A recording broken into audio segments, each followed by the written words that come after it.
Qual foi a última vez que você conseguiu a atenção do seu filho sem disputar com a tela de um telefone, de um tablet ou de um computador? O seu filho, a sua filha vive rodeado aí de telas, ouvindo música, mandando mensagens para os amigos, jogando online, assistindo e postando vídeos no TikTok, no Instagram, em outras redes sociais. Você sente que mesmo tão conectado, o seu filho parece sempre muito sozinho, isolado, até triste mesmo. Se isso é comum para você, fique comigo até o final desse vídeo porque eu vou dividir informações e reflexões que vão ajudar você a construir um novo caminho. Primeiro, colabore com esse canal, inscreva-se, deixe seu like, ative o sininho para a gente manter essa troca saudável por aqui. Eu sou a Aline Andrade, psicanalista, especialista em comunicação e psicologia do comportamento há 25 anos e quero te ajudar a criar e a manter boas relações na vida. E essas boas relações começam dentro de casa. Aqui num olho no olho. Me conta, você tem a sensação que seu filho está cada dia mais distante da família e das pessoas que fazem parte da convivência de vocês? Eu tenho recebido ultimamente muitos pais e mães com essa queixa. Isso acontece aí na sua casa? Você já tentou falar com seu filho e ele diz que você está exagerando, que isso é coisa da sua cabeça? Você já sentiu raiva dessa situação, brigou de forma inadequada, colocou de castigo, tirou o celular para ver se tinha alguma melhora e nada, você já não sabe mais o que fazer. Eu sei que bate uma sensação de impotência, da gente estar perdido mesmo, e isso não tem acontecido só com você. Acontece em milhares de lares no mundo inteiro e a gente precisa falar abertamente sobre esse comportamento tão presente nos dias de hoje, especialmente entre os nossos adolescentes. A hiperconexão, passar muitas horas na frente de uma tela, tem deixado realmente os nossos filhos cada dia mais sozinhos. Para você ter uma ideia, no maior evento mundial de tecnologia e inovação, o SXSW, realizado nos Estados Unidos, vários especialistas trouxeram esse ano um alerta urgente: a epidemia de solidão. E você não ouviu errado, epidemia de solidão. Ela afeta principalmente os nossos adolescentes. A Organização Mundial da Saúde publicou recentemente que 1 em cada 3 adolescentes no mundo relata se sentir frequentemente sozinho. Outro dia, uma das minhas pacientes adolescentes me disse uma frase tão profunda que é o retrato disso. Ela falou assim numa sessão: Aline, eu só vou ter 15 anos uma vez na vida, eu quero viver a minha idade. Ela estava indignada. Eu quero viver a minha idade. Eu chamo as minhas amigas para sair, elas não largam o telefone. Pensa, eu não estou aumentando nem trocando uma linha, tá? Nós ficamos ali uma boa parte da sessão entendendo o que a incomodava tanto no comportamento das amigas e qual o real desejo dela na vivência dessas amizades. E eu trago esse exemplo para que a gente aqui num movimento de empatia também se coloque no lugar dos adolescentes. Não somos só nós, adultos, que percebemos esse isolamento e esse comportamento de boa parte dos adolescentes. Muitos adolescentes também estão se sentindo carentes dos amigos e de outras pessoas por conta desse vício em telas. Você já parou para pensar que muitos adolescentes podem estar na frente de uma tela porque não recebem outros estímulos? Que eles podem estar ali por falta de atenção, de tempo de qualidade com outras pessoas. E aí o que acontece? Mesmo quando alguém disponível se coloca ao lado, e esse alguém disponível pode ser até um amigo da mesma idade, o padrão de comportamento já está ali formado. Automaticamente a tela segue vencendo. Então, pai, mãe, seu filho não ignora você por não te amar, por rebeldia. Ele pode estar ignorando também os amigos, os professores, outras pessoas, por estar excessivamente nesse padrão da vida online. A gente já sabe que na adolescência o cérebro ele passa por uma verdadeira revolução. As emoções se intensificam, a busca por pertencimento se torna algo vital. O jovem começa a se afastar da infância para tentar entender quem ele é no mundo. E tem sim comportamentos desafiantes em relação aos pais. E isso faz parte do processo do desenvolvimento, da formação da personalidade. É importante que existam alguns conflitos, Viver num ambiente sem conflitos também significa que está tudo bem. Na adolescência é natural que esses conflitos aconteçam. A adolescência é uma fase em que os laços sociais, as amizades, os grupos ganham uma importância enorme. Só que aí existe um problema. Hoje, os nossos adolescentes estão com um comportamento muito mais digital. E esses relacionamentos digitais, apesar de numerosos, eles nem sempre têm profundidade emocional. São muitas interações, mas pouca conexão verdadeira. E isso tem um custo alto. O adolescente ele acaba se sentindo invisível, mesmo falando com centenas de pessoas por dia. A solidão ativa no nosso cérebro áreas semelhantes à da dor física. Não é exagero a gente falar que solidão dói. Ela ativa o sistema de alerta do cérebro como se algo tivesse muito errado dentro da gente. E quando essa sensação é constante, o nosso corpo ele entra em estresse. E aí o que acontece? O sono pode piorar, a gente tem grandes variações de humor, a autoestima pode despencar. Isso tem sido muito recorrente, especialmente nas meninas. Baixa autoestima, excesso de comparação com outras meninas, começam a seguir perfis de modelos, de maquiagem, de estética no TikTok e elas acabam não conseguindo construir uma boa relação com o eu, quem eu sou, como que eu posso me sentir bem nesse mundo.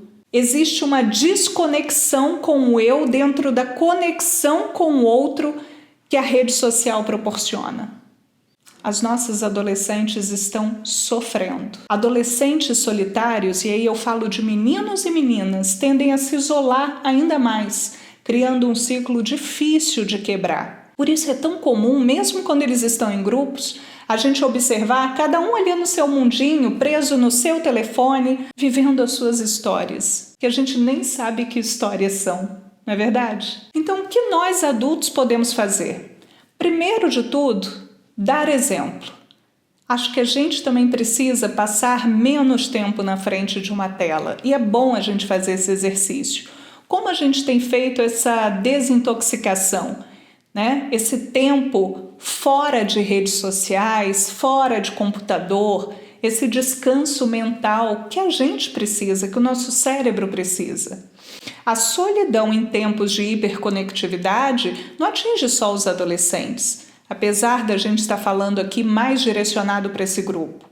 Então, cuidar do nosso tempo, cuidar da nossa saúde emocional é condição primordial para a gente conseguir cuidar dos nossos filhos, orientar melhor os nossos filhos. É primordial.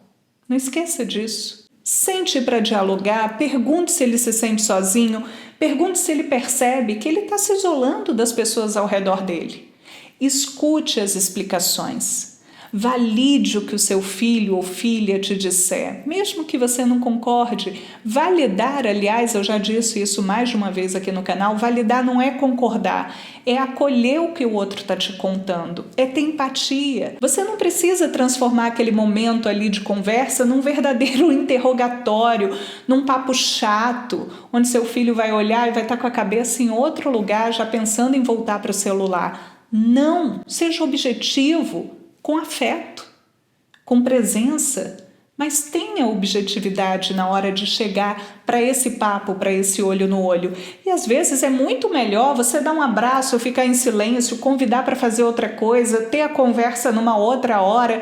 Perceba a situação e adeque também uma melhor ação para que você alcance o seu filho de verdade.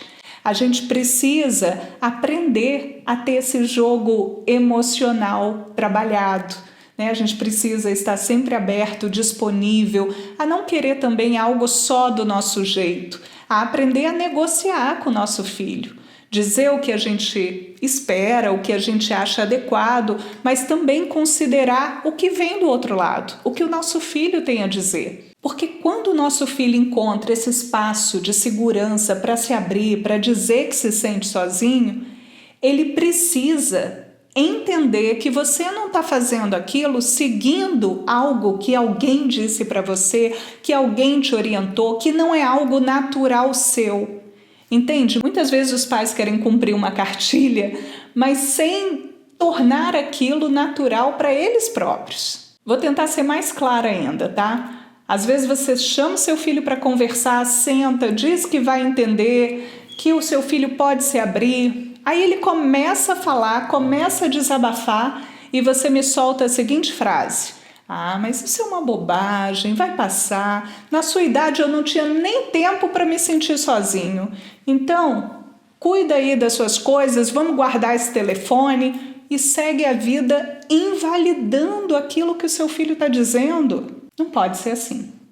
Não existe diálogo assim, não existe comunicação empática assim, não existe relação saudável assim. A sua presença e a sua disponibilidade para fazer esse movimento de troca tem que ser verdadeira.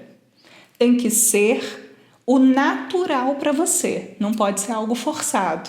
Não pode ser algo que, 2 mais 2 são 4. Entende? Você pode até discordar de mim, tá? Tem muita mãe que chega na terapia e fala assim: mas eu não posso proibir minha filha, meu filho de usar o telefone. Essa criatura está 10 horas usando o telefone por dia, 5 horas, 6 horas. Não importa, estou aqui soltando números aleatórios, tá bom? Se você quiser realmente a minha opinião profissional e pessoal, eu digo que eu não vejo a proibição como um caminho funcional nem saudável. Proibir normalmente é um caminho mais fácil para aqueles pais que não têm muita paciência de educar. Você quer ser esse pai? Vamos trabalhar um pouco mais essa inteligência emocional. A proibição raramente vai resolver alguma coisa. Ela tende a estimular ainda mais o desejo do adolescente. E é até provável que a relação de vocês piore se você tiver essa atitude. Mães, pais, se vocês não souberem como agir, peçam ajuda. Assim como eu, tem muitos outros profissionais que atuam nessa mediação entre pais e filhos. O nosso trabalho é exatamente facilitar esse diálogo, entender como vocês podem se relacionar melhor, ajudar na construção de atitudes melhores, de hábitos melhores, de um ambiente familiar saudável, onde todo mundo ganha. Então eu te peço muita atenção. Se o seu filho está mais isolado, está desanimado, triste, se perdeu o interesse por coisas que gostava, se está muito revoltado aí com seus castigos porque você fica tirando o telefone, mas depois acaba cedendo porque não tem jeito. Eu já ouvi muito isso. Eu dou o castigo, mas não tem jeito, eu preciso falar com ele. Aí devolve o telefone 2, 3 dias depois. Faz sentido? Então, se você tem essa situação aí, às vezes isso já está afetando até o rendimento escolar, seu filho está mais disperso. Observe todas essas características, porque tudo isso pode ser um pedido silencioso de ajuda. A solidão na adolescência não é uma frescura e você precisa levar isso em conta. É um sintoma da nossa época, mas também é um convite para a gente repensar como que nós estamos nos conectando. Como pais, mães, responsáveis, familiares, amigos, nosso papel não é evitar que os nossos filhos fiquem sós. Aliás, é importante que eles tenham a individualidade preservada, o espaço deles, mas mostrar que eles não estão sozinhos. Isso a gente tem que fazer. Mostrar que eles não estão e nunca estarão sozinhos. Se esse conteúdo fez sentido para você, deixe seu like, comente, compartilhe, inscreva-se aqui no canal, ative o sininho, vamos fazer essa comunidade crescer. E esse vídeo não termina aqui não, tá? Eu quero que a gente continue esse papo nos comentários. Me conta como está a situação aí na sua casa, o que você tem sentido no dia a dia, como que é o seu diálogo com seu filho. Eu acredito que nós possamos construir pontes mais fortes entre as gerações e menos muros de silêncio e de solidão. Você também acredita nisso? Eu vou esperar a sua resposta, hein? Muito obrigada pela companhia e até o nosso próximo vídeo. Um beijo para você. Tchau, tchau.